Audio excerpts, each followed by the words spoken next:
यत्र यत्र रघुनाथकीर्तनम् तत्र तत्र कृतमस्तकाञ्जलिम् बाष्पवारि परिपूर्णलोचनम् मारुतिम् नमत राक्षसान्तकम् आञ्जनेयमतिपाटलाननम् काञ्चनाद्रिकमनीयविग्रहम् पारिजाततरुमूलवासिनम् भावयामि पवमाननन्दनम् मनोजवम् मारुततुल्यवेगम् जितेन्द्रियम् बुद्धिमताम् वरिष्ठम् वातात्मजम् वानरयूथमुख्यम् श्रीरामदूतम् शिरसा नमामि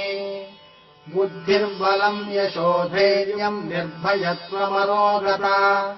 अजाड्यम् वाक्पटुत्वम् च हनुमत्स्मरणाद्भवेत्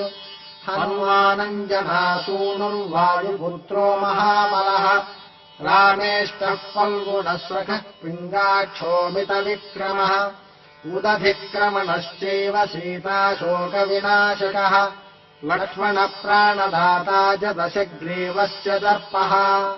द्वादशैतानि नामानि कपीन्द्रस्य महात्मनः स्वापकाले पठेन्नित्यम् यात्राकाले विशेषतः